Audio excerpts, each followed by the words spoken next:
Welcome to Earth, a Love Story. I'm your host, Robin Lassiter. This week on the podcast, I talked to author and scholar Joshua Cutchin. Josh will be speaking at the upcoming New York conference, An Inquiry into Anomalous Experiences and the Phenomenon. Josh and I originally met at the Archives of the Impossible conference in Houston earlier this year. He'd just published Ecology of Souls, a new mythology of death and the paranormal. This is a 2-volume book, which is appropriate, considering that he's building an argument for the centrality of death in all manner of paranormal experiences, including near-death, UFO contact, poltergeist events, high strangeness, contact with the Fae, entheogenic journeys, and more. Josh has appeared on countless paranormal programs discussing his work, such as Coast to Coast AM, Ancient Aliens, Mysterious Universe, Expanded Perspectives, and others. He's the author of several critically acclaimed books exploring all aspects of the paranormal, including A Trojan Feast, the food and drink offerings of aliens, fairies, and Sasquatch, Thieves in the Night, A Brief History of Supernatural Childhood Abductions, very creepy, highly recommended, and Where the Footprints End, High Strangeness and the Bigfoot Phenomenon, Volumes 1 and 2, written with Timothy Renner.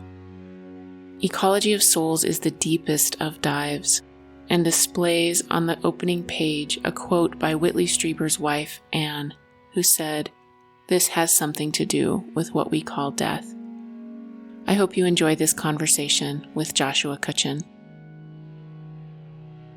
I will have you know that because I'm getting ready for the December event with Jay and James' group, and because I've been doing so many podcasts, I had a sort of podcast sabbatical scheduled for November, but I made one exception, maybe 2 exceptions, but you were the one, after I made that decision to do a podcast sabbatical, you were my one exception. So I'll have you know that. Yeah.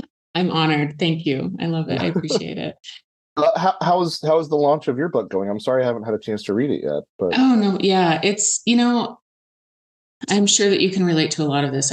I wrote it in a urgent response to like a mission, just like I got to write this book, and I did, and it was 2 years, and help arrived when it needed to arrive. Like I couldn't have done it without Mike Collins stepping in and Suzanne Chancellor, my editor, and once it was out, I have not done a single thing to market it. I'm just not, I don't know.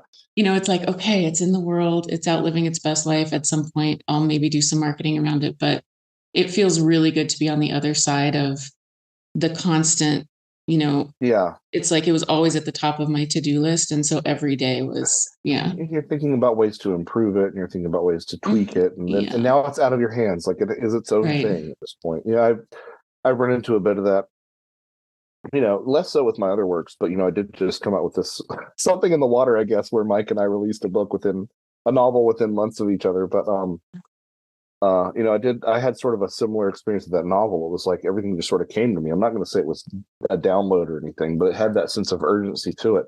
And I was like, I just need to get this down. And, I've set up 0 expectations for it. And it was kind of a similar thing. Like I just wanted to get it down and out there. And then, maybe when I get a breather, I'll revisit kind of bringing it up in conversation. But yeah. Yeah, it's a wild experience. I mean, you've written several books.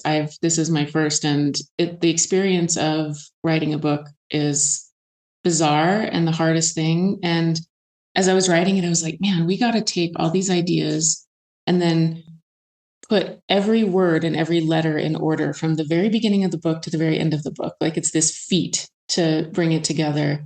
Books are magical workings. They really are. They're something that starts in your head and exists only in your head, and then you just sort of put it together, and it comes out the other side, hopefully pretty close to what you thought it should be. I did have a funny thing happen. I didn't have any substantial rewrites on the novel, but there was a chapter where my editor, Barbara Fisher, was like, Josh, this just this what the characters are doing here is really inconsistent with the way that they are before and after. And I rewrote it and redistributed some stuff from that chapter to some other spots. And it was, I remember this really strange feeling afterwards, which was the sense, not that I had messed it up on the first pass, but a sense that I had gotten it, the transmission had come in wrong. You know what I mean? Like it was a sense like, oh no, it was always this. I just wasn't listening as close when I was transcribing it the first time. There was a real sense of that.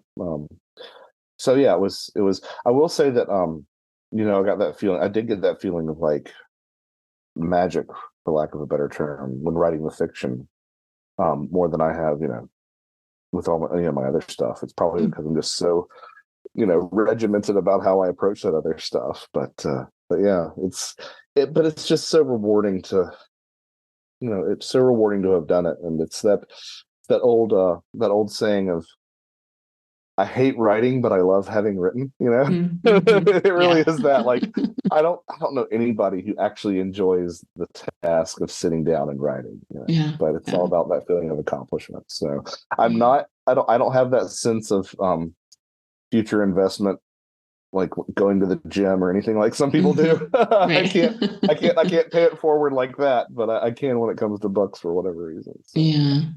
What's the name of your novel? Them Old Ways Never Died. And, there were a couple of different things that I sort of wanted to accomplish when I set out to do it. But, not the least of which was, there's some good fiction that deals with fairies, and there's a lot of bad fiction that deals with the fairies. And even some of the good stuff that there's out there just sort of plays really fast and loose with some of the folklore that surrounds them. So I kind of wanted to see if you could construct, among the many goals of the project, to see if you could construct a narrative that was sort of as true as possible to some of those ideas. And then, of course, snaking the UFO thing through it, surprise, surprise, coming from me. Also, just the chance to use adjectives, which I don't get to do really that much in the nonfiction stuff, because it's like, I always feel the feeling when I write those, it's like, okay, buckle in, we got a lot of ground to cover. Here we go, no room for adjectives. Ecology of Souls, as you can tell, is long enough as it is about me talking about, the color of the leaves or any amount of florid language. So this time I was like, dang it, I'm going to describe everything I want to describe. And it's probably a little bit too indulgent in places in that regard, but I don't know if I'll ever do a novel again. I have a couple ideas here and there, but like, I really don't know if I'll ever actually do it again. So I was like, if you're going to do it, and it might be your only time, just go ahead and, eat the ice cream sundae, right? Yeah. I had that sensation with my book too. Like, this is the only telling, the only memoir that I'm going to do, and I'm going to put everything in it that I can, and I'm going to do it the way that I want to do it, and so that I don't get to the end and go, well, it was close enough. Now, did you self-publish, or did you? I did. Mike and Susan help you through that? Yeah, Mike was the art director, and just I know nothing about any of this. I've never delved into that world, and he was so just instrumental in getting it. He is such a sweetheart. He's one of my favorite people in the world. And he does do such good work. Prior to Where the Footprints End, I was working with Anomalous Books, and I love Patrick Weege. I have a great relationship with Patrick.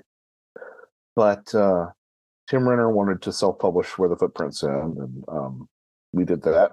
And I kind of wanted to see, he handled all the logistics, and I kind of wanted to see what it would be like to self-publish, all alone. And I did that with Ecology. It was just, I made a point to surround myself with and pay people whom I trusted, who were, very helpful. And it was such a pleasant experience. I ended up going that route too with the novel, because Mike really, you hand the manuscript over to Mike, and it's going to come out the other side looking good. It really does. Yeah, absolutely. I went back and forth a lot. I did submit to a couple of publishers, but like I said, I don't know anything about the publishing world or how this is typically done, but the urgency did play into it. I was talking to folks, like, if a publisher picks up my book today, It could be a year or two. And it's like, I've sat with this for so long. I need it to be birthed into the world. I've heard some horror stories about, sitting on books for 7 years, Oh gosh, after turning them in. The longest I had to sit on something was about 6 months, I think, with Thieves of the Night, with Anomalist. And, I just, but here's the thing, like, I'm pretty sure I would have taken Ecology Souls to a traditional publisher, even if it was somebody with whom I have a great deal of respect and a good relationship, like Patrick Weege or Anomalist. And they've been like, this is just too big. Like, like we can't do this. Sorry, like it's too big. Tear it down, too much of a risk. And it was the right decision in a lot of different ways. And that's the other thing is like, it was kind of all my books I've written for me, but like this was definitely one of those feelings where it was like the Hollywood director who has a couple of successes and then gets to go do whatever they want to do on their own. Like, and that's what Ecology of Souls was for me. It was just like, I'm just gonna cast a wide net, and it's gonna be too long, but it's gonna be a pretty good snapshot of where I've landed, and hopefully not where I stay, because I don't like to stay in one place whenever I talk about this stuff. But yeah, it truly is a joy to read. I mean, first of all, it's all my favorite subject matter, it's all the subject matter. It's all the subject matter. That's part of it too. Right. Yeah. Which are all my favorites. But reading, weaving in the case studies, and I admit, and I'm sure that this isn't a surprise to you, I did not get through both volumes before our conversation, but what I did read, it's really, really fun to read. And thank you. a lot of the questions that you bring up and the framework that, from what I was able to read in the book are things that I've come to as well. Like I'm sure that I'm not the first person to say this, but it's been ringing in my head for the last couple of months that the real disclosure is that we die but don't die. Like the real disclosure has to do with death. And that felt like a year ago, that felt like a very complex, kind of sophisticated thought about it all. And it's amazing to see how quickly maybe it's just a bubble that I'm in, but it feels like people are able to approach that idea. No, I was kind of feeling that way too. And there was a time when I was sort of coy about saying this, but I think I've seen enough of the people who I'm referencing speak of this publicly that I think it's okay to say it. It really is only the people who are like following the disclosure movement who are still wrapped up in this 1950s B-movie version of the phenomenon. And the further up, sort of, not the chain of command, because it implies that there's a hierarchy, but like once you get to people who are involved in pushing this forward, a lot of them are really very open about admitting that there's something really fundamentally weird about this whole thing, and like weirder than aliens. Right. It might be aliens, but they're really weird aliens. Right.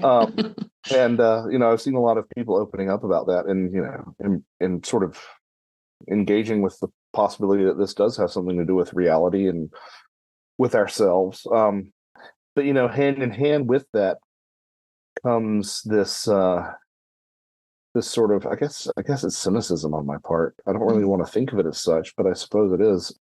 I just can't see an authority structure, admitting that, because there's so much power at stake in saying, if you disobey us, at the end of the day, we can take your life away. And there's so much riding on that.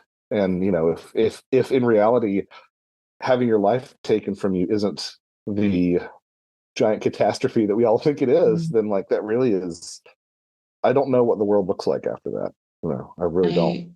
Completely agree with you. Yeah, that is the question. Is that, and I don't expect it to come from any sort of authority, but the fact that it's again, I'm probably in a bubble because I engage only with certain things, like we all do. But it feels to me like it's that there's this leading edge of a new culture that's arising, that's really accepting and understanding this and the implications of it, which to me are that, I've heard people say, well, if that's the case, if like reincarnation exists, or if heaven is real or something like that, then this life doesn't mean very much, just because you just get another chance and you just keep going.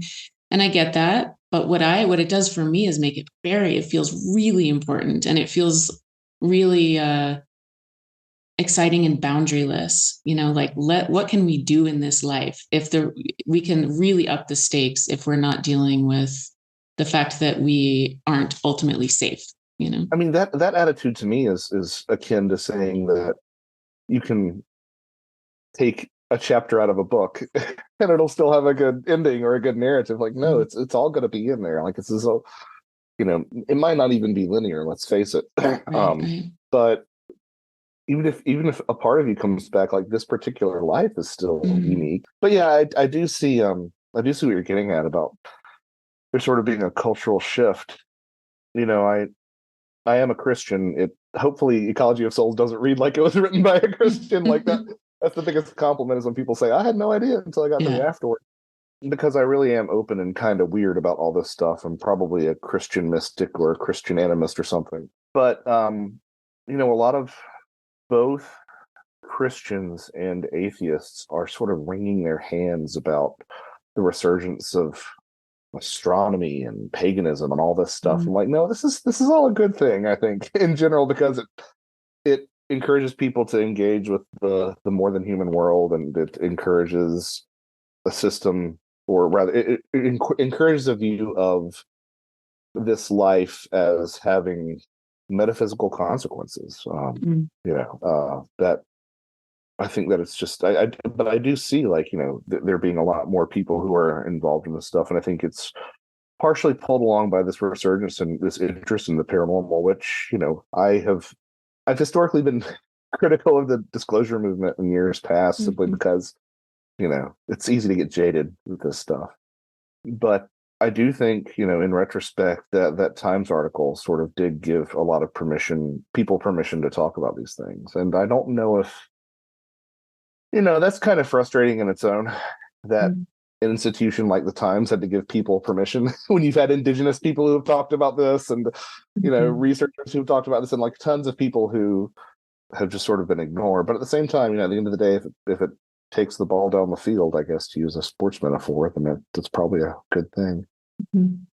I mean, what that speaks to me is just how deep the roots of rational materialism as a worldview are, and how there have to be, for a lot of people, there has to be that bridge, that this is okay, it's real, somebody with authority is saying it's real. But I tell you what, I didn't know ufology existed until just a few years ago. And the way that I found out it existed was through the phenomenon. Like, I started having these, having experiences that were so, as just so intense. And it really felt initiatory and a lot of terror. And I'd had lifelong experiences, but they were so compartmentalized. And so when these experiences started happening, and I, through synchronicity, through sort of seeming unseen hand that was guiding, getting connected with really sophisticated thinkers about this stuff, like Stuart Davis and the Experiencer Group, and then going, oh shit, people have been talking, like, this is a whole thing. People have been talking about it for a long time. And I know a lot of people like that. It was like something was, felt kind of switched on, and now here we are. And it did feel like an initiation to me, and it transformed my entire life. My relationship changed, my job changed, where I live changed, what I do, for a living completely changed. And so it was the phenomenon itself that led me to, and I didn't read the 2017 article. I didn't know it existed until after, I learned all of that. Yeah. Well, I mean, bless you for that. I mean, I think that's really cool that it reached out and touched you in that way. And that's sort of, I say this probably in volume 2, I think, but I do view the phenomenon as sort of acting on a twofold scale. You see these people talking about, like, the phenomenon is orchestrating disclosure. And I'm like, okay, well, maybe there's something to that. But at the same time, if you can have the world's most fertile field, but if you don't plant seeds, nothing's going to grow it. You're not going to have a crop. Not the dark implications of what having a crop might mean in terms of harvesting people, but it's talking about, like, if you want to see, results, you kind of have to have a good environment for ideas to propagate, but you also have to sort of see that environment, and that sort of democratic grassroots aspect, where the phenomenon does seem to reach down and select people, or I'm not saying that maybe it was something that you did in your life or something in between, who knows. But there does seem to be an aspect of this that's functioning at the macro level, making it more sort of palatable to modern culture in general, but also is functioning at the micro level and engaging with the individual, which is part of what I think, from what little I know about your experiences, makes it sound so, for lack of a better term, cool. Yeah, it is cool. It's cool now. It's cool now after I've, stabilized and kind of become acclimated to the liminal, Yeah. That's the thing that people really miss. And I can't speak too much to this myself personally, and I probably can more so than other people. But I checked myself into rehab for alcoholism in 2020, and one of the worst. I mean, I did it myself. There wasn't an intervention. I saw that there was a problem. I acted on it. So like it was good in that respect, but like the actual experience was not wonderful. Any experience that begins with a cavity search is kind of not going to be a walk in the park. And there was sort of a flavor to the men's dormitory that was a little bit like prison light in terms of the having certain privileges revoked, and getting medication at night and then checking under your tongue to make sure you swallowed it. Like it was a situation that I had not been in before. So in that sense, it was real rough and it was real rock bottom. But I came back from that, and the synchronicities that popped off after that and around that were just so profound. And that's the thing that I don't think a lot of people who want to have this sort of sea change in their lives fully appreciate, is that like it does have to get pretty bad. Or at least I see a trend of it getting pretty bad. I know that some people, some people are just minding their own business, eating their lunch, and they get offered space pancakes, right? but right. but to have that sort of rebirth, you kind of have to have a death moment. There has to be a down, and I in my own head, I kind of think of it as like a down payment to the other, a sacrifice of some sort that's either taken from you or that you give willingly, and that sort of opens the channels of communication. I don't think mine has stuck around in any sort of noticeable way since then. But I do think that these things kind of have a taper effect unless you sort of feed the fire. But yeah, there is something about there's something about this thing demanding a price of some sort. And again, I can't speak to your own experience, but I've seen this play out in the lives of others, and some people don't have that rebirth upswing. Like it takes something from them and they keep going down. God bless them. But yeah, I do think that there's something to that sort of pendulum swing of positive to negative that really, once you start thinking about it, kind of upends what you think of positive and negative being. Yeah, and that's first of all, congratulations on your sobriety, and thank you. I know that journey, and it's really rough, and when we're in it, it's really, really hard, and then the payoff is lovely. And that paying for something, needing to leave something behind, something has to die, going through a death moment, that's everywhere in the folklore, isn't it? Like, isn't that a common?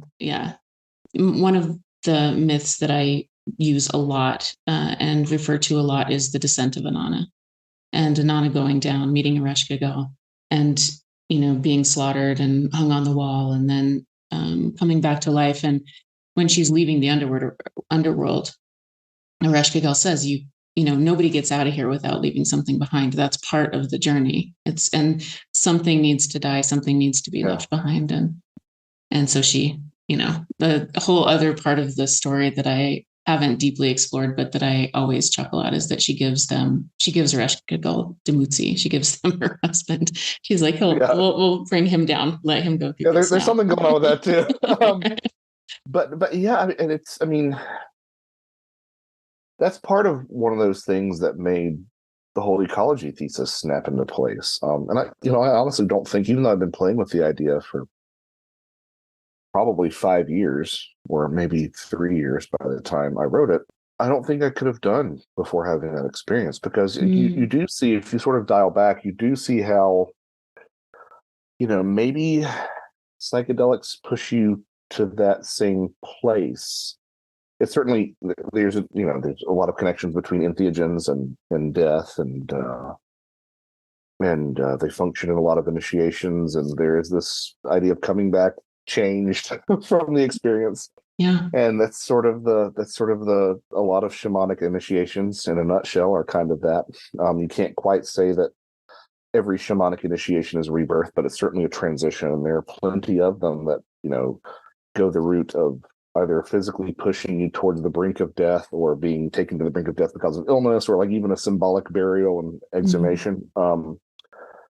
And then you've got these contact modalities, to use a Ray Hernandez term, where encounters with the fairies kind of look the same, and encounters with the UFO intelligence kind of look the same, and then that's all sort of prefigured in one of the most profound experiences that you can have, the near-death experience too. So it's like it kind of starts to, you kind of can wrap your head around this kind of being all, not that you're approaching death when you're taken aboard a UFO, but that you are being taken beyond some sort of threshold and come back with that sort of profound change. There's sometimes there is a down payment that has to be made, and sometimes it just happens. The worldview that I've landed on is that we don't die, that there is something beyond, and that also doesn't negate the death and doesn't negate the sort of danger, like you said. Like not everyone continues through the sweep of the underworld and comes out the other side. Sometimes you don't come out, and maybe you do eventually, because everything changes, right? But there were times in my life, especially around addiction, where it was like I was in hell for a while. And eventually I did, but only because I kept going. Like I kept turning towards the thing that scared me. I kept approaching this event horizon that I felt like I needed to approach. But I do want to ask you about, I don't know your personal history with the phenomenon or how you got involved with it, or it's a big question, but do you consider yourself what you would call an experiencer of the phenomenon? Not really. I've said a lot of times that everything I've experienced you can fit inside a thimble. That doesn't say that I haven't had some interesting experiences. And I did have these really wild synchronicities pop off when I got back home. But prior to that, I can go into it a little bit, but nothing, there's always okay. So the further you get from these things, and I'm sure you've experienced this too, the more you talk yourself out of that moment, what you actually saw and what was actually happening. I think the earliest thing that happened to me was my folks were adding on to their house, and during the construction project, my mother and I would always find a stack of 4 quarters in the strangest places, like like behind a dictionary that we hadn't pulled out in 2 years. We pulled the dictionary out and there's a stack of quarters, or on top of the fridge, or in a cabinet, that we just looked in, which is kind of classic poltergeist, classic kind of fairy activity. And then I really didn't have anything since then, except probably the next most interesting thing was my junior year in college. I toured a bunch of Civil War sites with my family, and we were at this one location which was used as a hospital during the war. And there was a really narrow staircase, so one tour group had to stay at the top while the tour group on the bottom came up the stairs. And once that tour group that was up the stairs was up top, then the other tour group would come down single file, because it was just barely a little bit wider than my shoulders. So I reached the top of the stairs with my tour group and my family, and in the middle of the crowd that was waiting at the top of the stairs was a Civil War soldier in his gray uniform. He looked like a boy, maybe 14 years old, looking right at me, and I didn't. He just looked like a kid. So I was like, oh, he's into cosplaying. He's a reenactor or something like that. And I made a mention of it, made a comment of it to my mother, and she was like, "Who?" And I talked to everybody else on the tour, and nobody else saw him. And talked with the people who sold tickets, who were sort of the gatekeepers for that building. You didn't get in without a ticket. So there hadn't been anybody who'd come through that day who was dressed up. So that was kind of odd. But again, this was probably 2005. So, it was a while ago. And the further, every year it makes you think that you didn't experience that. I had a girlfriend who took me ghost hunting, and we went to Waverly Hills Sanatorium. Can't remember whichever it is, but I had a door fly open right in my face, like I was coming up against it, and the door went from completely shut to coming open so quickly and forcefully that it actually hit the wall behind it, like somebody had kicked it from the other side. And that was pretty interesting. Like I think of having to put a marker on a moment where I couldn't get the toothpaste back in the tube. That was probably it. But again, even now, like, talking about this all these years later, because that was around 2008, 2009, I still talk myself out of it. Like, did it really happen? This, that, the other. But like, I can't bring myself back to the moment and remind myself that it was real. I have to bring myself back to lying in bed as the sun came up, having gotten back from there, trying to go to sleep and trying to be like, oh shit, ghosts are real. So like that was probably my moment. And then since then it's been pretty sparse. I had after drunkenly making Bigfoot calls into the North Georgia mountains on my honeymoon, I awoke to find a rock about the size of a basketball that was wedged behind the back wheel of my car that hadn't been there before. And like, it didn't look like any of the rocks that had come around there. And I was like, it had to have been placed there, but it was also this really steep incline of this driveway that would have been an absolute pain to get to. And if you're going to prank me like that, like put it on the hood of my car, you know what I mean? Like it was just a lot of also, Sasquatch adjacent encounter. And then, the last time I saw Tim Renner in 2019, we went up to one of his research sites. And while we didn't experience anything while we were there, the first time we got there, we pulled up, we shut off the car, we stepped out, and we're just standing there in the darkness trying to acclimate. And we heard something huff and sort of shuffle away through the woods, through the leaves on what sounded like 2 feet. And the huff didn't sound like a whitetail grunt or anything like that. So kind of Bigfoot adjacent. And since then, I've gone looking for this stuff and have had pretty poor results. We'll see what happens with my next visit up to see Tim. For the most part, once I've started trying to find it, it's not really that responsive. And in my head, I tell myself that I have a really good guardian angel or higher self who's like watching me and going, damn it, Josh, I know you think you want this, but you don't. And I'm going to pull out all the stops tonight so that nothing happens to you and that you're kept safe. That's what I'm telling myself. But yeah, besides the synchronicities that popped off in the aftermath of my rehab stay, it's been pretty quiet. Now, granted, some of those were pretty odd. One of the first few days when I got back, I have a little gnome that's attached to a tree in the backyard. And it's across from a tree that when we first moved into this house, I put a silver coin that had been gifted to me in the ground oven, poor little Bill. In my head, that was the house's fairy tree. And so when I get home, that little gnome is off the tree that it was on with the nail, so it had to have been lifted off, and it was set right there above where the silver was in the ground. And I don't know, at a completely different tree. So I don't know if that is something or it isn't something. The backyard was not fenced in at the time, so somebody might have been wandering through and knocked it or something. I don't know. But the one thing that I really can't shake is that I do have 2 4-year-old boys, and I get really anxious sometime about the amount of what I call software that I feel like I need to upload into them. So I get sort of off on these tangents about I've got to teach them about parallax and fluorescent bulbs and the October Revolution and all this just random things that I see, and I realize that I have an understanding of because of context. And for whatever reason, this particular day, I was obsessed with Aesop's fables because somebody had mentioned them, and I was like, oh, yeah, it's another thing. Gosh, I got to write this down. For a while, I was keeping a journal of all the things I needed to teach my boys.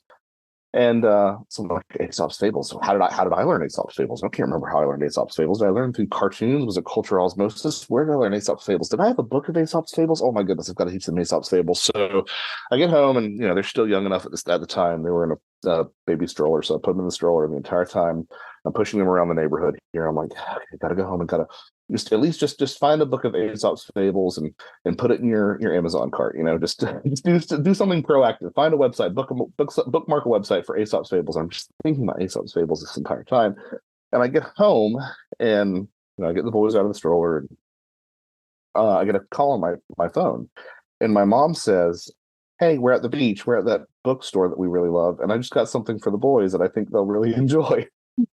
And it's an illustrated book of Aesop's fables. And synchronicities are a bit like dreams. Dreams mean so much more to you than they do the people that you share them with.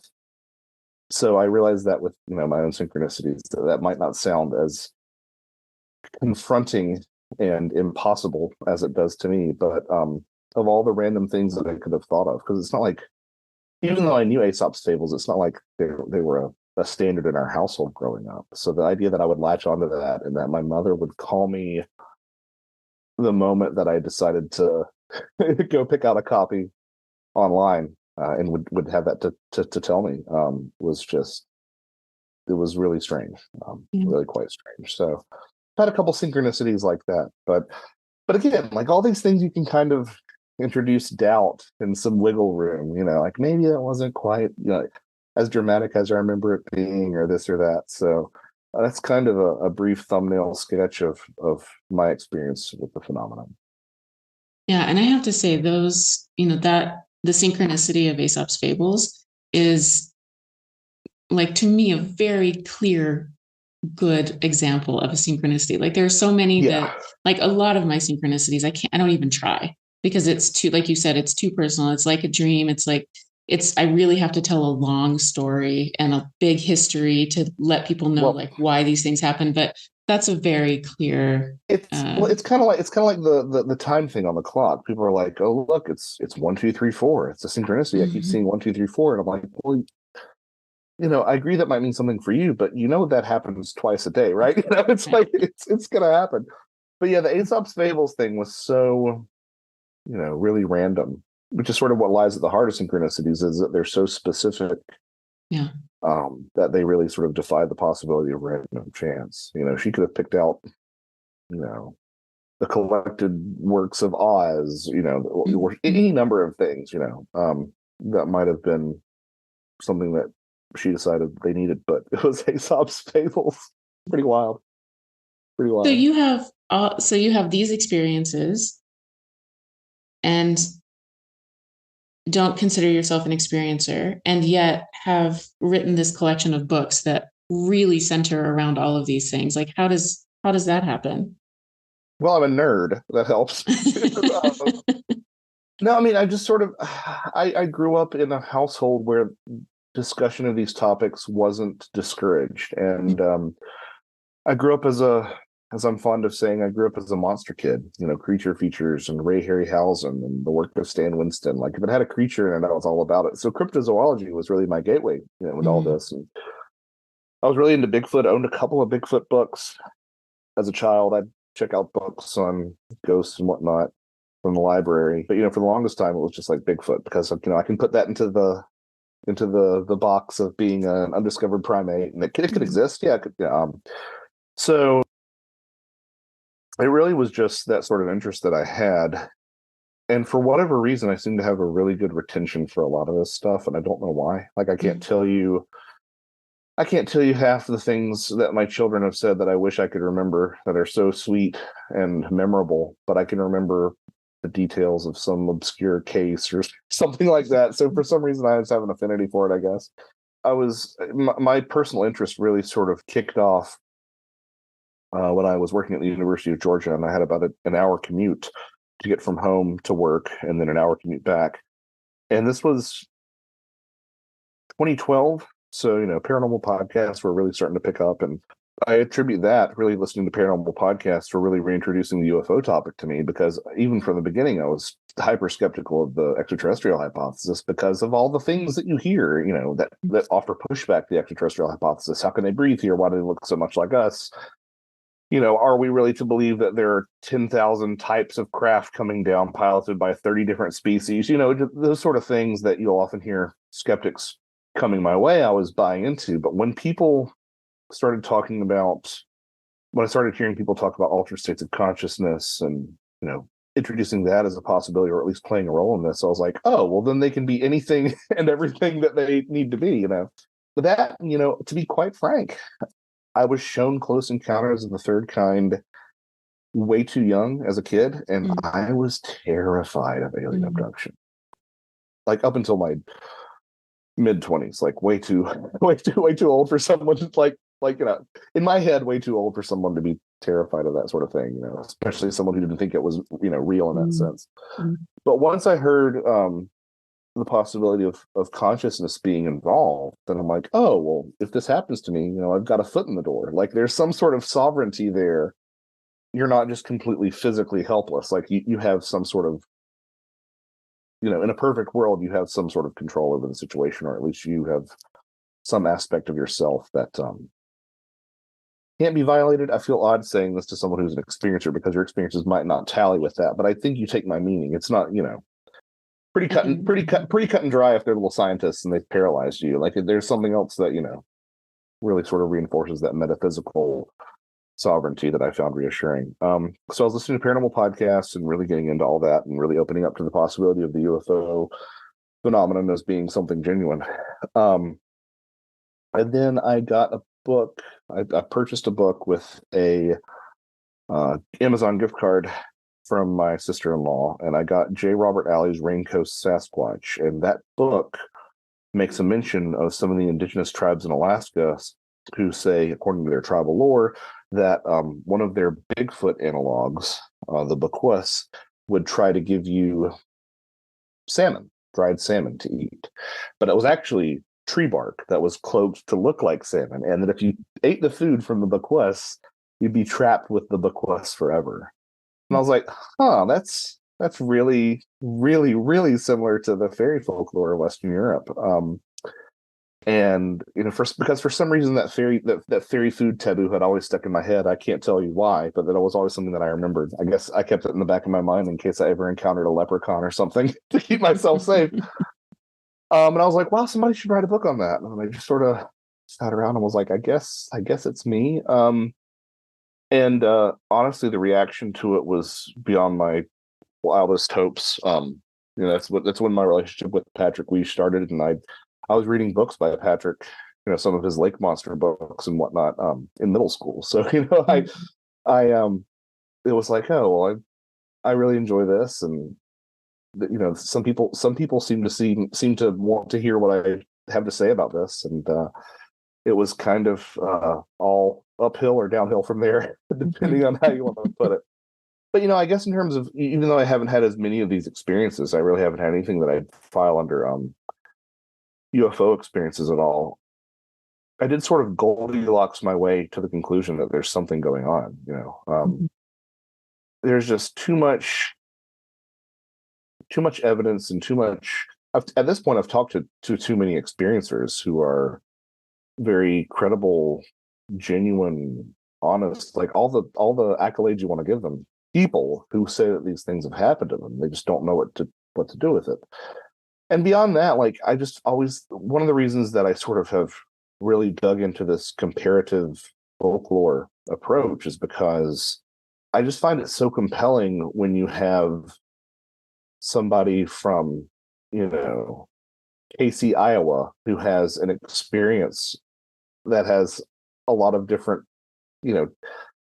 aspects that you can draw parallels to an ancient text from Mesopotamia. Like it's like, how did they, if someone's fabricating this, are we supposed to believe this particular person is really into ancient texts, or are we describing something that we have been encountering, since we have existed as a species?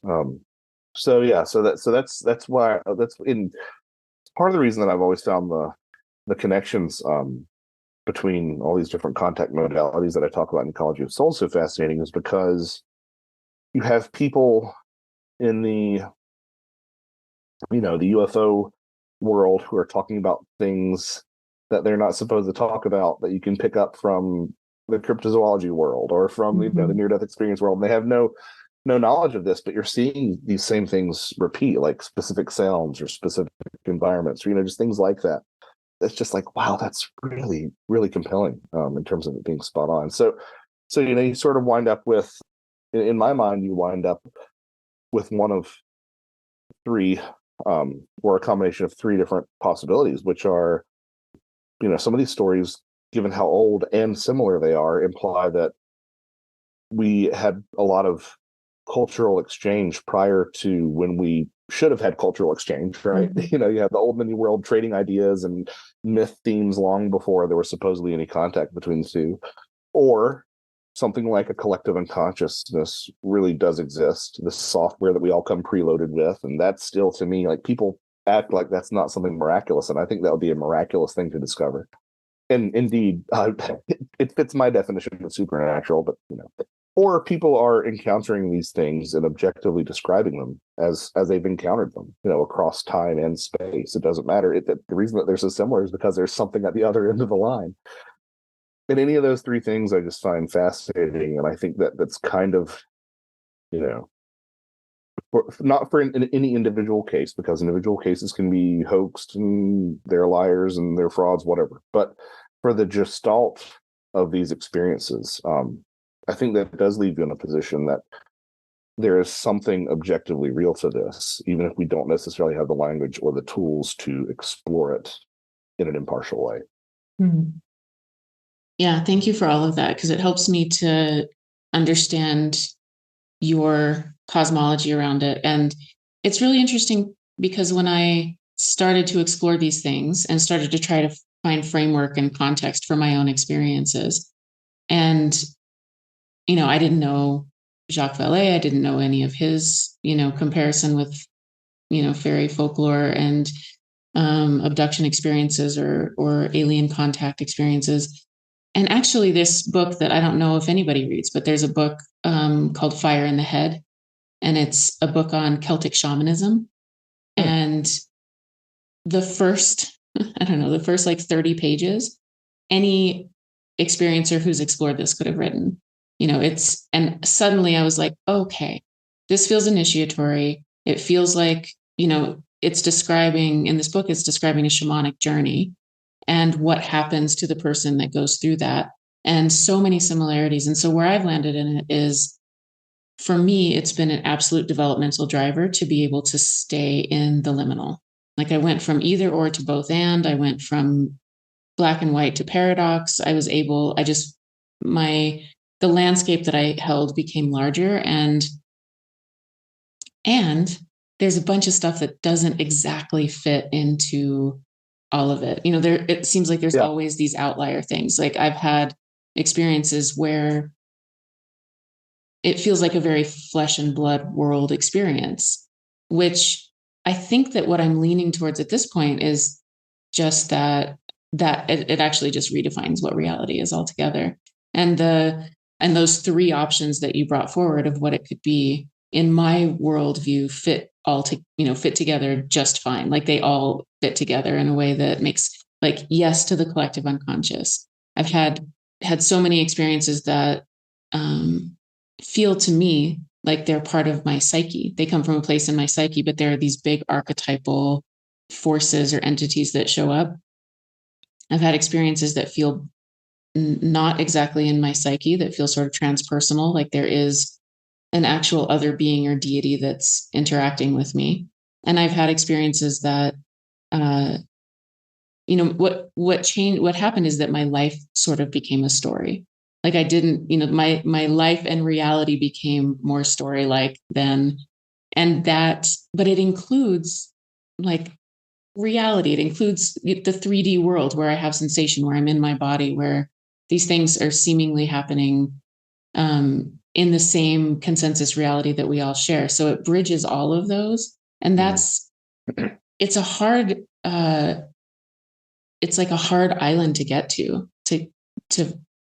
finally find ground somewhere in all of the liminality. Well, this is not a soapbox that I'm on yet, but I'm definitely mounting the stairs to the soapbox where I am right now. And that is like this thing is a challenge to this reductive, dualistic interpretation of reality that we have. And a friend of mine, an occultist, Ren Collier, said something a couple of weeks ago to me that kind of made it coalesce. And he said that he was he has come to the conclusion that the spirits that he works with are made up of story. And that was like a real light bulb moment for me, because so I sort of got myself to this place by looking at, where the footprints end with Tim Renner, and discussing, the possibility that Bigfoot is more than just a giant monkey in the woods. And, the pushback that you get from the flesh and blood cryptozoologists, who really want to sit at the scientist table in the cafeteria. Like, they really want to sit at the cool kids table. They're like, well, ghosts don't leave footprints. I'm like, well, wait, hold on. Like, if you look back at your early parapsychological research, like, yeah, that was a ghost hunting tool. Like, you would spread talcum powder on the floor and you'd wait for footprints to manifest. And by extension, ghosts, if they do exist, don't seem physical, but they can slam doors if they do exist, and they can move things, and they can speak, and they can do all these things. So they do sort of straddle that line between the physical and the non-physical. Similarly, I would argue psi phenomena, which is a hill that I will die on in terms of being, objectively real, because some of the lab research is so good, is an internal mental phenomenon that can interact with the physical world, or or can influence the physical world. So that to me suggests that there's something about this idea of physical and non-physical that we just have all wrong. And mental and interior and exterior, mental and mental, physical, like however you want to break that down. I think that's really what a lot of what Jung was trying to get at, and I think that's what really the UFO is. And by extension, when my friend said that about the spirits being made of a story, I'm like, that's kind of it. Like the UFO, and I would argue probably all these phenomena in general, they seem to straddle the line between reality and story. And they do become a challenge to us to say,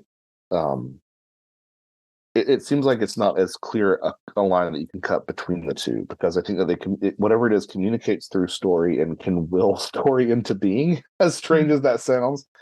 But then, once you have that as a possibility, it really sort of makes you go back and reconsider a lot of the classic hoaxes and a lot of the classic hoaxers that we've dealt with. It makes you reconsider a lot of the early contactees and stuff like that. Maybe their stories, which seem a little bit too goofy, maybe they were sort of straddling that line between, the pop culture influences of the period and something that's actually happening to them. So the fact that you say that it's almost like a story or a narrative coming to light, I mean, that's exactly the line of thinking that's the road that I've been traveling lately.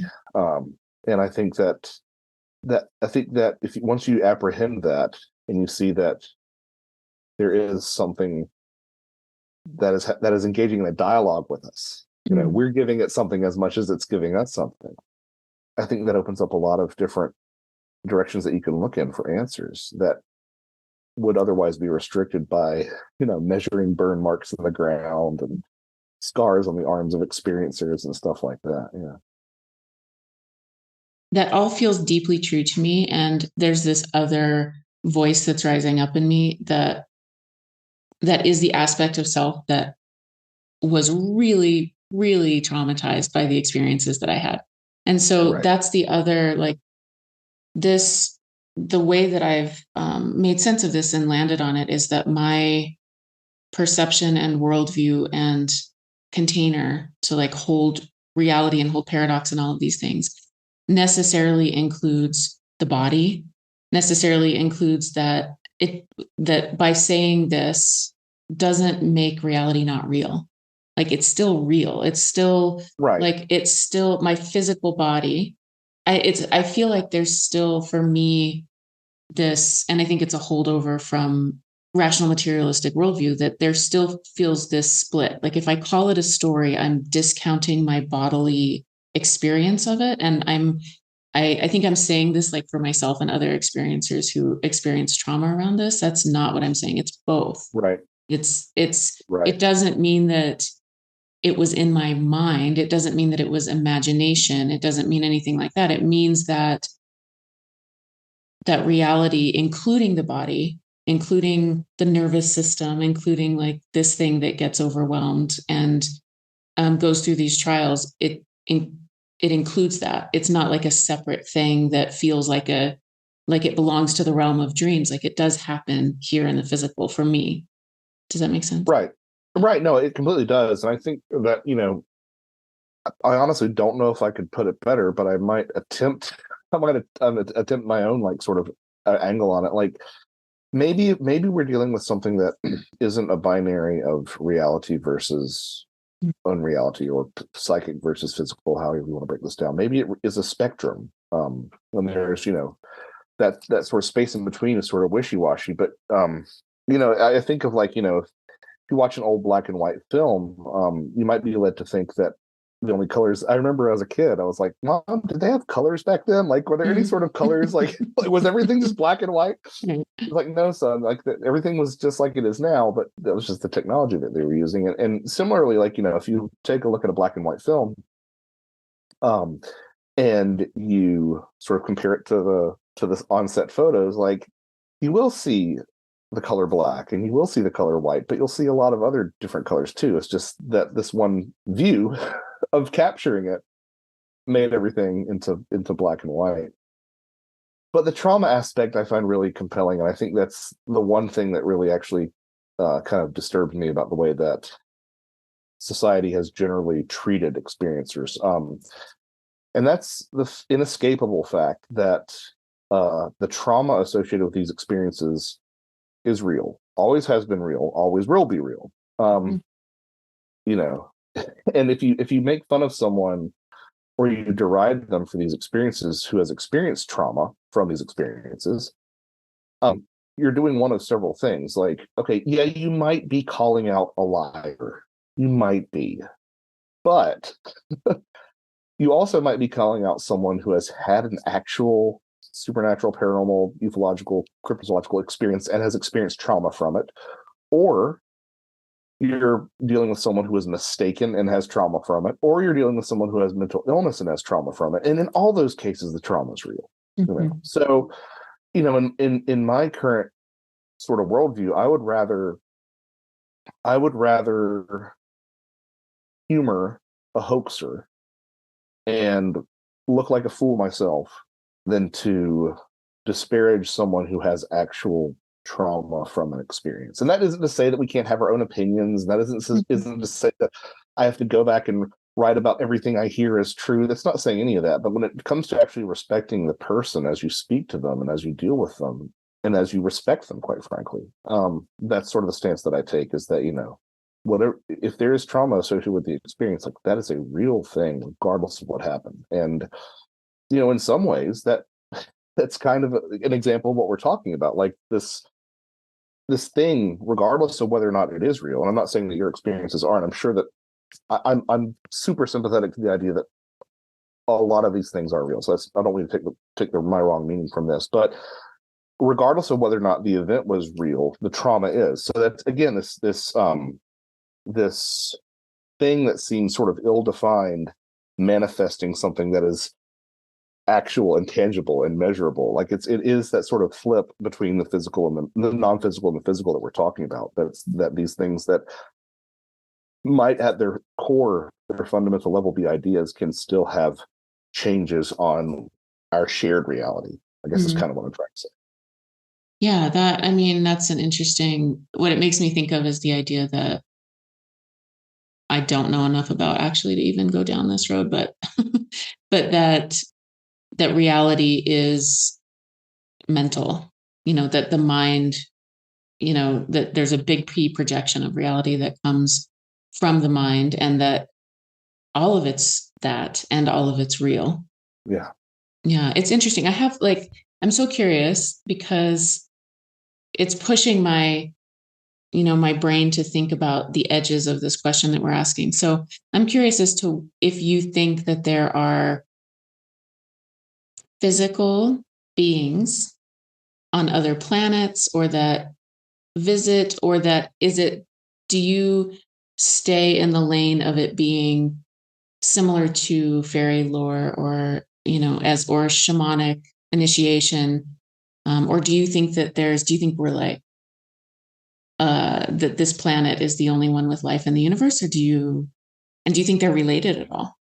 No, I think that a lot of people, not necessarily you, but a lot of other people I speak to, misconstrue my antagonism towards the ETH as being like me saying that it's just humans and there's nothing else anywhere in the universe. And I think that, like, if you just look at the numbers game, there has to be something else on another planet out there that has some degree of intelligence. I just question the mechanisms by which they arrive. Like, I would be much more sympathetic to the idea that we might be encountering thought projections of some sort at a distance from another planet, which I know sounds kind of wild. I have my own reasoning for arriving at that conclusion, but like almost that we're third parties seeing another civilization remote viewing us. So I'm sympathetic to that idea. But really, if you kind of press me on what I think the core of the contact experience is interacting with, I don't want to say that,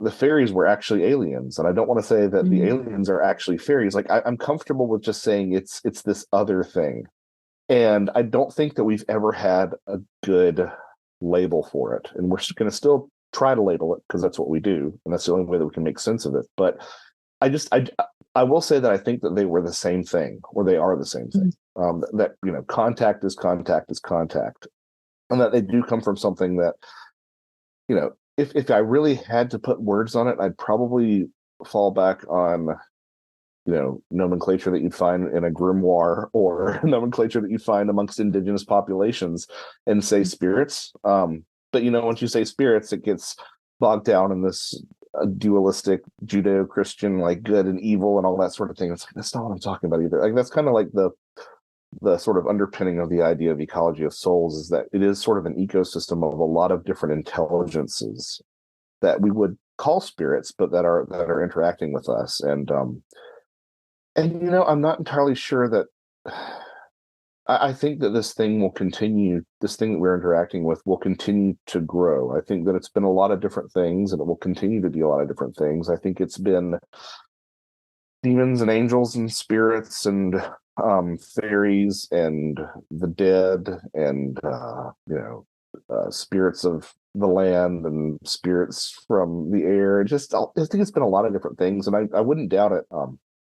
I've been having this recurring conversation lately, which the basic idea is, isn't the mask due for an update? And I'm like, yeah, it kind of is, because we've had I would roughly settle nest these ideas on this spectrum of human dead or spirits more broadly, sort of taking on this fairy guise, and then taking on this extraterrestrial appearance, and then what's the next thing after that? And I don't want to say it, and it hurts to say it because it sounds trendy, because it's all people are talking about nowadays, but I could see the next iteration of this mask that the intelligence wears becoming artificial intelligence. Not that it necessarily is interfacing with us through artificial intelligence, although it opened that possibility, but rather the idea that you're going to start seeing the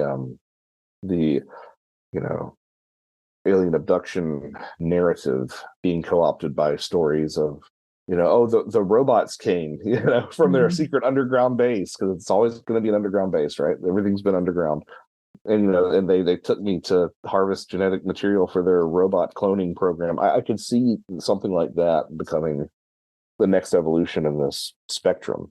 But then again, we've never had this sort of level of international communication that we have. So maybe the alien mask will stick around for a much longer time. So yeah, that's kind of my 2 cents. I also, again, my strange ideas.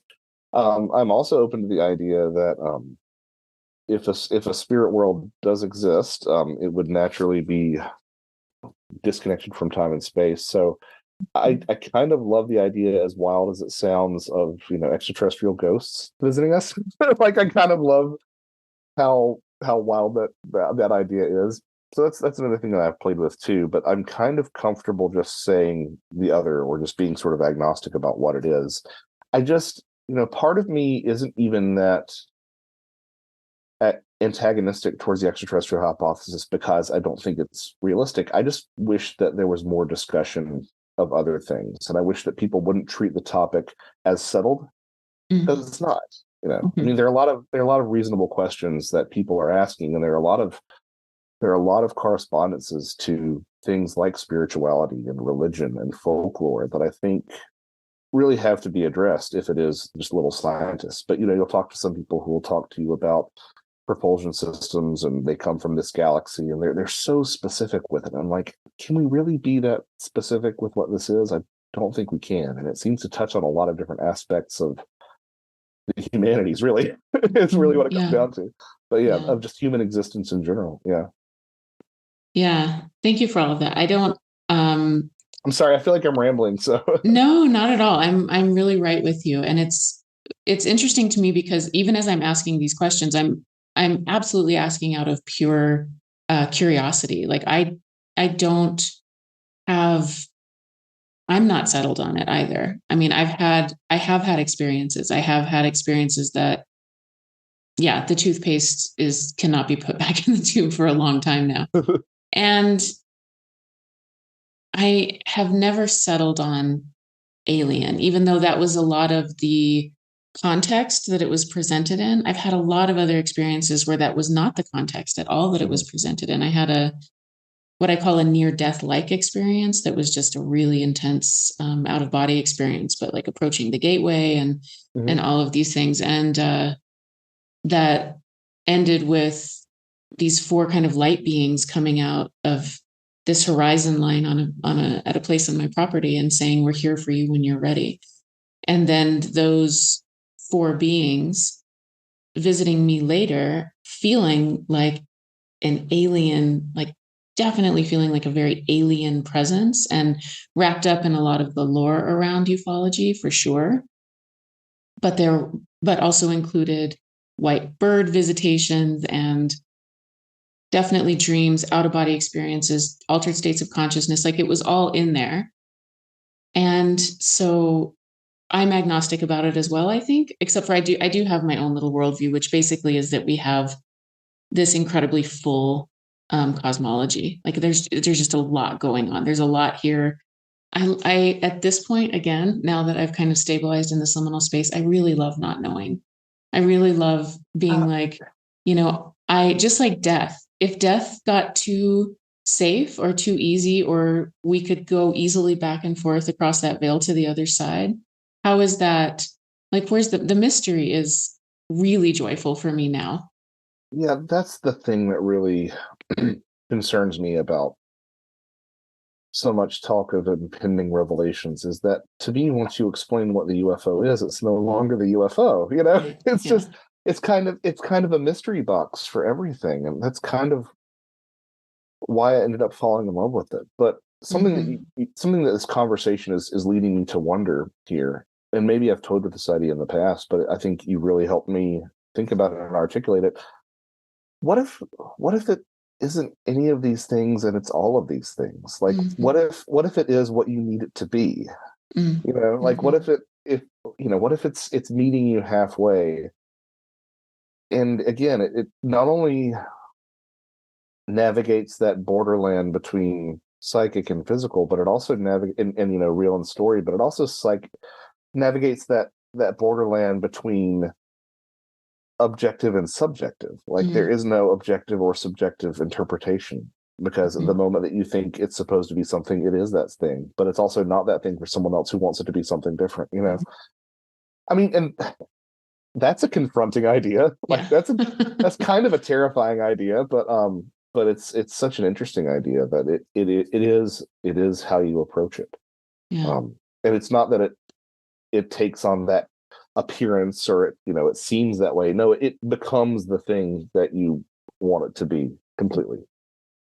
And wanting it to be retrospectively almost, right? Because when I Right. have the experience is the experience. And then, I'm Yeah. having to find framework, and, and one thing that I say is that, because I completely agree with you, we see this a lot in the way that our culture and society is, which is that there's a new idea, there's like a new edge of art or a new cultural revolution of some kind, and it is eaten by the world, and it becomes normalized, and it becomes part of every day. And I think that this phenomenon has the potential to remain sufficiently slippery and evade becoming being eaten by the world, and stay always just out of reach and always leading us towards the mystery. And I hope that that's true. I really hope that that's true, because it's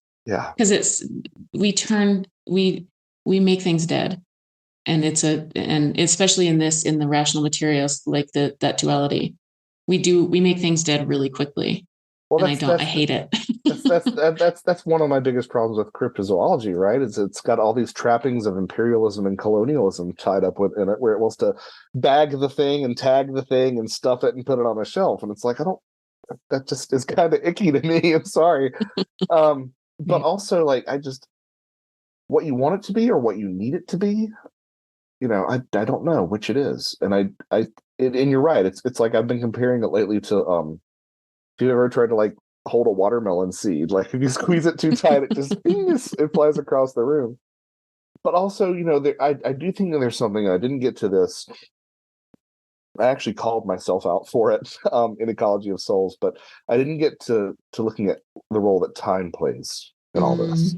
I think it does. There's something about time that is an important puzzle piece to this. But Ecology of Souls is big enough as it is, and you've got folks like Eric Wargo who are talking about retrocausality, and Mike Masters who's talking about future people, or future time travelers. Which it's interesting. I'm really looking forward to having some conversations with him, because I think we're kind of talking about the same thing. Like, if time is nonlinear, we're kind of talking about the same thing. It's just where you're viewing the contact from, where along this loop in the time, or however time works. But yeah, I think that I hope that you're right too. And I know that there are going to be a lot of people who are really disappointed by the possibility, because who knows, you and I might we might really be the woo people that people have said that we are, and it's aliens, and they're coming from Zebel Ganubi, and here's the specifications on their craft, and we're all going to be flying saucers in another 30 years after we reverse engineer it. Maybe that's the case. But I know that there are a lot of people who really want to have answers, and have answers handed down through official channels. And but I can't escape the feeling that that's not what this is all about. It's not about disclosure with a capital D. It's about disclosure with a lowercase d, which is really personal gnosis. Like, it sounds like a Hallmark card, but the true disclosure is the disclosure that you find within. Once you either, like me, Goldilocks your way towards saying, hey, this is real, don't know what it is, but this is real, or someone like you has had some more direct experience. I think that's for me, and I like to think that is kind of the point.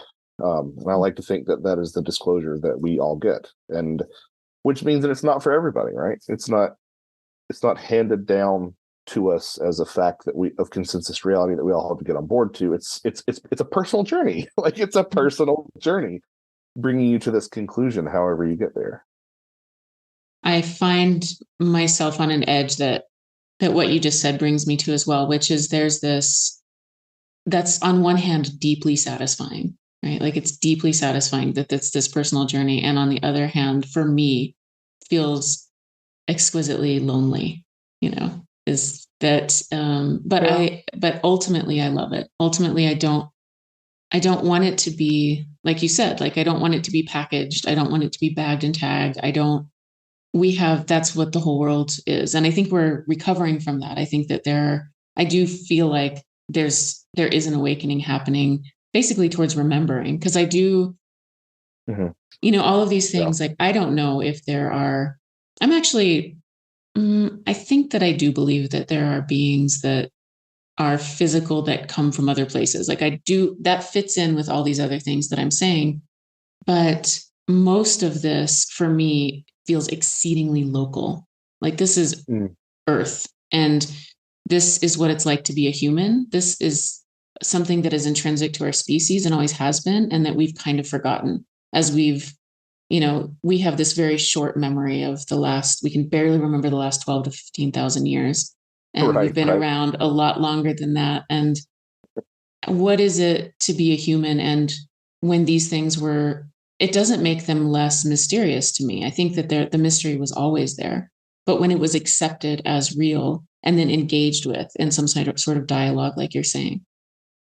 Yeah, I think that's interesting that that homegrown possibility, because an idea that I've been really hesitant to engage with is the idea that this is somehow coming from us, which is an idea that my inner 12-year-old who loves the monster movies just can't abide, right? I want there to be a thing from somewhere else. I don't care where else, but it has to be a thing from somewhere else.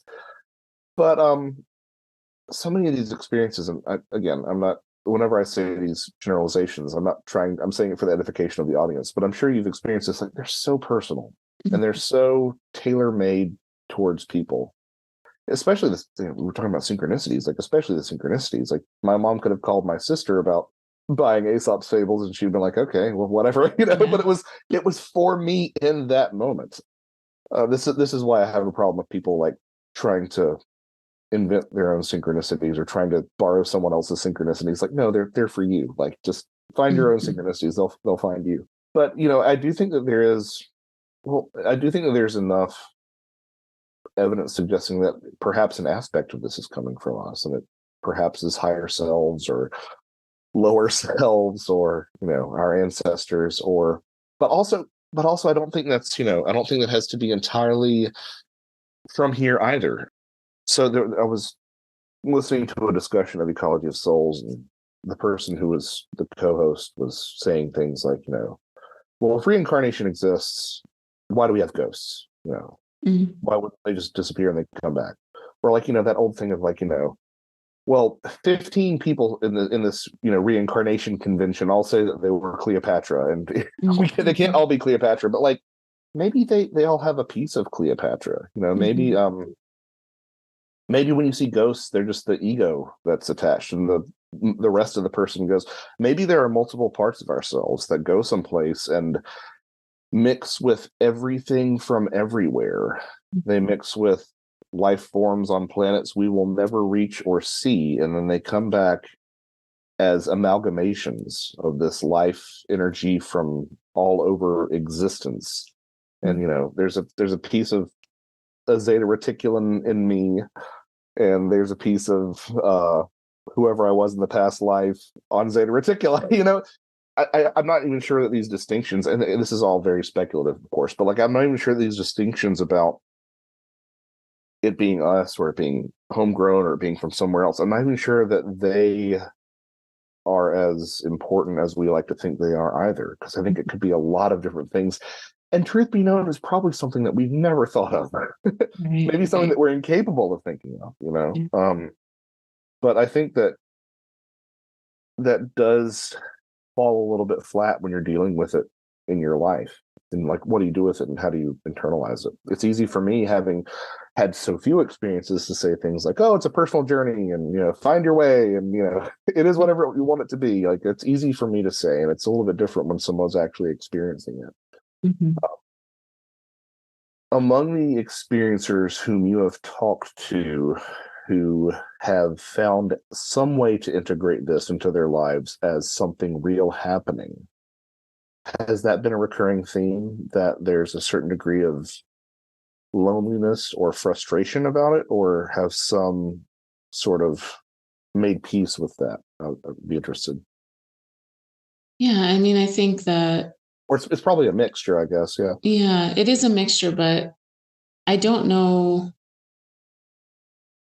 what we all did before places like the Experiencer Group, or this culture, right, this anomalous culture that's arising, where we can have these complex conversations. And I mean, before the internet, more broadly, I mean, Yeah. You were just an outcast in your community, I'd imagine. I mean, Right. If you said anything about it, or yeah, if you just completely compartmentalized it, it's a massive which is what I did for a lot of my life, and just a massive draw on my psychic energy, just going right. towards trying to find an answer that Mhm. would and it very much had to be an either or answer.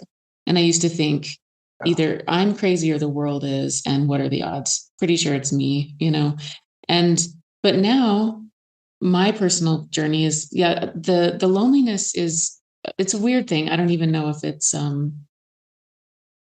if it's enough of a universal idea to even talk about, but I have so much more connection, and so I have this big community that can help me hold all of these things now. And so Right. the loneliness, So you're lonely together, right? yeah. Like, yeah, yeah, yeah, Right. yeah. Right. But I think that there's an aspect of loneliness to life itself, in my opinion. I think, that's been my experience anyway. Even if I'm, in a close relationship or have close friendships and feel like, now I feel like I have a very solid team of the unseen that Mm. have my back. And I feel really held in this web. And also it feels like there's, my mind immediately goes back to the sense of the original separation, when we, if we were ultimately connected to a source at some point and then something happened, the idea of that there was one thing and then there was two and then the 10,000 things came into form, that original kind of separation from God, basically. It feels like a deep existential loneliness. So I don't know if it's common enough to even resonate, but it's present with me.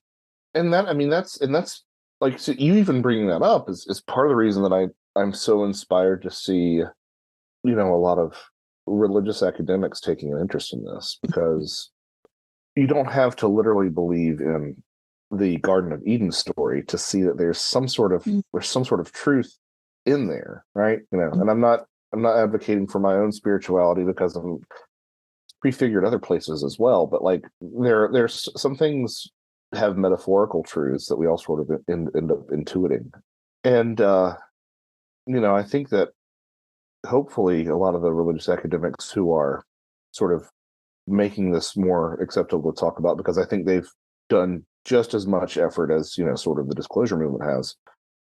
I would like to see, I was just having a conversation with a friend about this today. I would like to see just these topics diffusing through all the humanities in a more serious way. Yeah.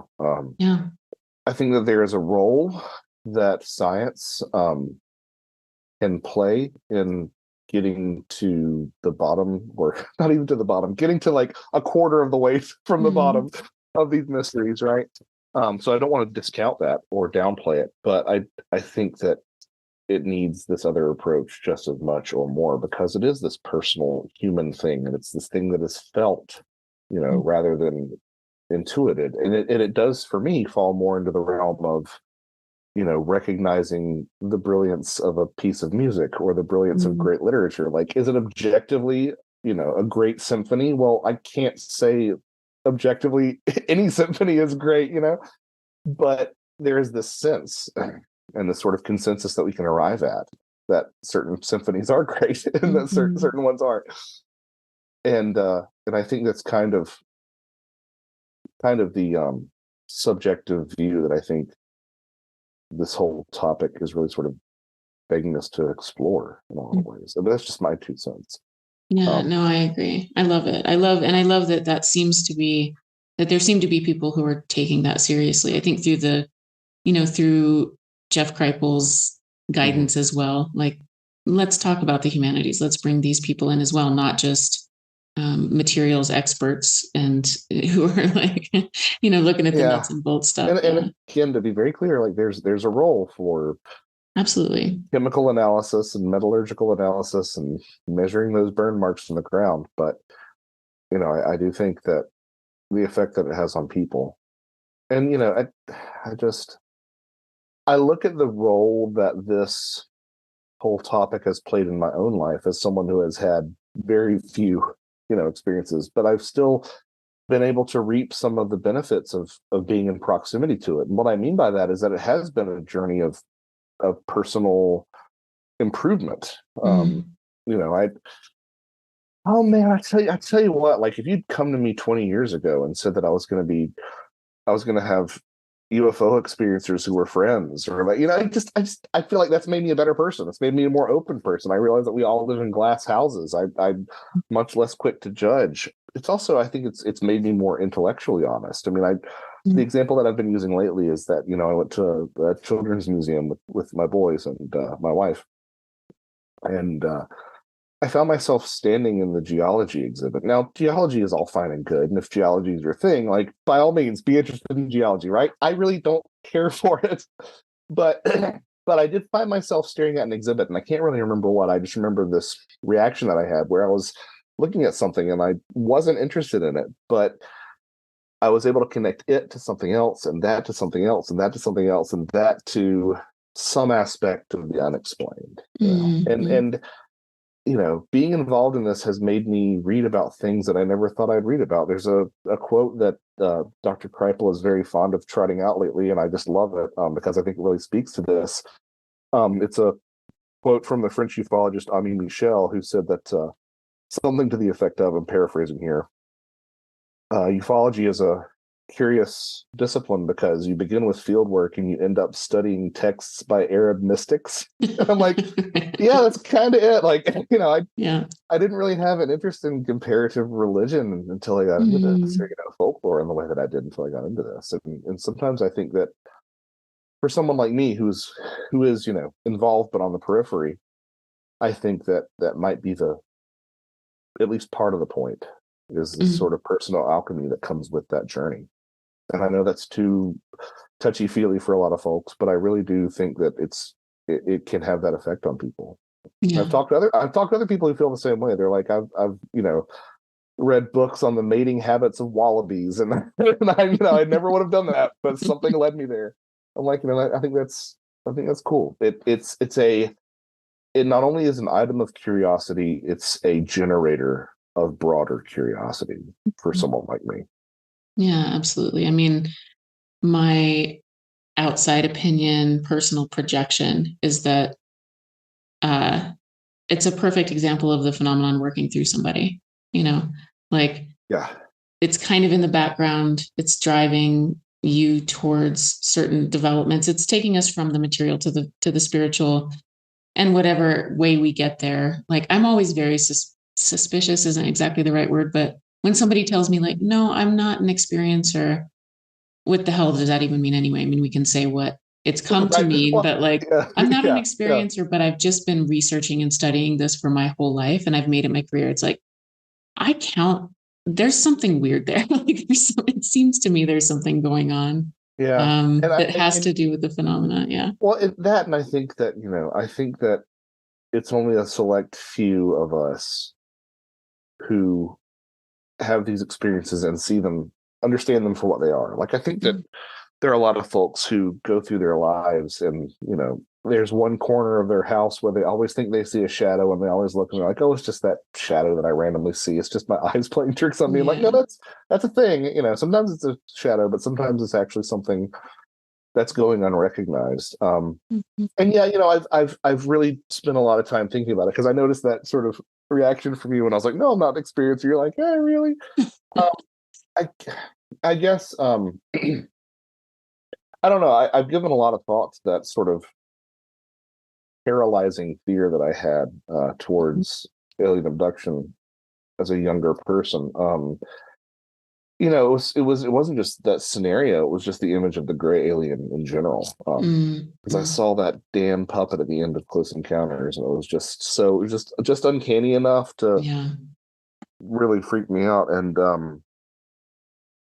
it was so bad that when my sister had her ultrasound pictures of her kids, so she was like, maybe you shouldn't look at it. It kind of looks like an alien. And I'm like, it was really bad. It was really quite triggering. And the idea that I would, be so involved in this stuff now, and that I would just look at images like that, and like in bed, in bed, right before bed, all alone, I'm looking, the idea that I've been so desensitized, it's kind of a real interesting sort of development on my part. But there are people that you'll talk to who are researchers who will say, "Oh, you were so afraid. It means that something happened to you at some point." At the same time, I would be terrified if a giant gummy bear walked into my room in the middle of the night. Like, I think it's just also the scenario. But so yeah, I don't know. Maybe there's something lurking in my previous years that happened to me that I just haven't completely recalled or remembered. But a couple of things happen to me every now and then.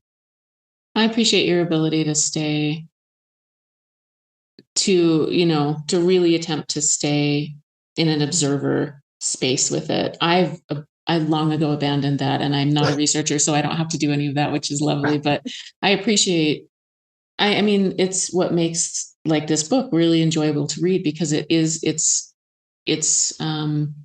reporting, and it's seeing all of these similarities that cross without, I'm sure that the personal can't, or the subjective can't help but bleed in. You have your ideas and you're kind of looking for things, right. But I see you really working to stay agnostic about it. And